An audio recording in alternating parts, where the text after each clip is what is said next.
Olá, queridos, mais uma vez estamos de volta com o programa Vibrações Espirituais e vamos começar, hoje, vibrando de forma positiva por todas as situações que estamos vivendo, nossas formas particulares, nossas formas financeiras, nos nossos ambientes do nosso coração de forma afetiva, nas nossas famílias. Vamos juntos?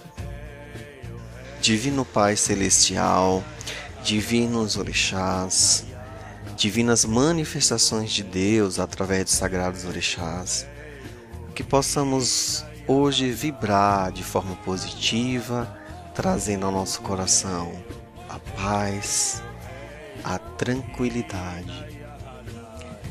Atinja, divino Deus, as nossas bases afetivas, arranca as raízes impregnadas do nosso coração, arranca as dores que vêm de nosso coração. De forma particular, essa pessoa que está nos ouvindo e que está passando por uma crise financeira muito séria, que possas derramar a tua bênção, faça ela compreender que quando ela olhar para o seu próprio coração, para a sua vida, vai haver essa mudança na sua estruturação física. Faça ela compreender que mudando o pensamento, mudando as suas vibrações, ela entrará no grau de vibrações elevadas e com isso vai estabelecer em si o amor e a paz.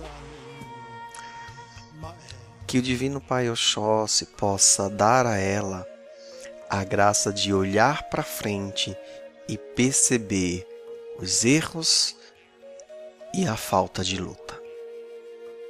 Vibremos pelo mundo, vibremos pelas paz nas famílias, vibremos pelo nosso Brasil. Assim seja. Então, meus queridos, no último programa falamos dos mais 3 chakras, e hoje vamos falar do último chakras, que é o chakra básico, que é direcionado ao trono divino da geração, o trono aquático, que tem como cores o vermelho do fogo e o laranja forte, e o astro desse chakra é o astro Saturno. Esse chakra, por ser do chakra da geração, ele é regido por a Divina Mãe Iemanjá e o Divino Pai Ubaloheiri, que são os grandes geradores, do processo da vida, o processo interno de cada um de nós. Qual é a importância, Cláudio, da vibração com esses chakras?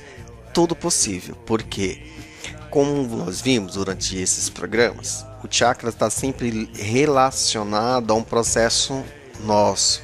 E são vórtices de energias que circulam dentro do nosso corpo. Provavelmente algum de vocês tem algumas crianças que gostam de assistir alguns desenhos do tipo mangá. E esses desenhos, eles falam bastante com essas dimensões dos chakras, E esses chakras, todo ser humano possui, que são esse vórtice de energia.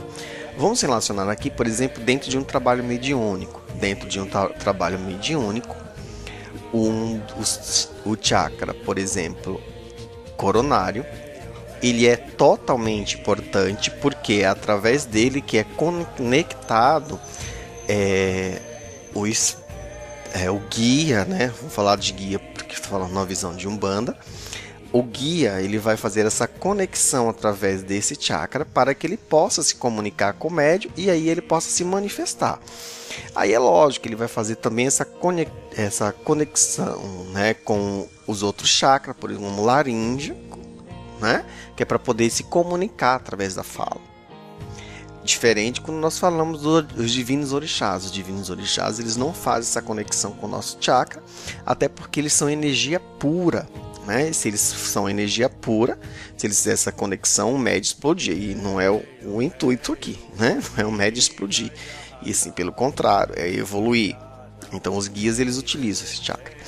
É por isso, meus queridos, que na religião de Umbanda, se nós vamos a um campo que é chamado campo de atuação de um orixá, por exemplo, no mar, as pessoas vão cobrir a cabeça. Os homens cobrem com um filá e as mulheres cobrem com um pano de cabeça. Isso depende de casa e regência, né? Para proteger esse chakra, que aí nós protegemos, no caso, o chakra frontal e o chakra coronário. É uma proteção sobre esses chakras, né? Porque são chakras totalmente importantes dentro do processo de uma dimensão mediúnica. E se estamos falando de uma dimensão mediúnica, são através desses 3 chakras que são localizados na próxima região entre a laringe e a nossa cabeça, que é feita essa conexão com o astral, com os espíritos. Não é uma posse do tomar o corpo em si, né? Mas é essa conexão com esses chakras para que ocorra o efeito mediúnico, a dimensão mediúnica dentro na estruturação do médium. Com base nos chakras, a gente falando assim, mas por que números 9? Por que são 7? Por que, né, são 9? Por que são 7? Por que só tem 7 chakras? E por que tem outra dimensão que são outros números? O que é essa questão dos números? O número ele está sempre ligado a Deus, né? Por exemplo, vamos ficar aqui falando sobre os números um pouco, né? Os números, o número 1, por exemplo, ele representa a unidade, ele representa tudo, né? Ele representa que Deus ele é um uno, que Deus é a origem, que Deus é o ponto, que Deus é tudo em tudo, né? Ele é o quê? Ele é o Criador, né? Isso é que marca Deus como o tudo. É como se ele fosse uma circunferência, como ele fosse o espaço, é o absoluto. O número 2, por exemplo, ele representa a dualidade da criação, né? Ele representa um Deus que é polarizado, um Deus que é masculino e feminino, um Deus que é luz e trevas, um Deus que é dia e noite, um Deus que é positivo e negativo, um Deus que é alfa e ômega, um Deus que é o primeiro e último. Como estamos falando aqui em diversos cultos pela estruturação proposta da própria rádio, vamos aqui, para não entrar em pontos de polêmicas em falar assim, mas Deus é luz e trevas, positivo e negativo. Sim, dependendo da sua forma de crença, nós não podemos ser totalmente descrente de acreditar se a luz existe, porque Deus criou, se a treva existe, porque Deus criou, né? No livro do Apocalipse, por exemplo, que Deus estabelece o dia e a noite. Então Deus estabeleceu a luz e as trevas, né?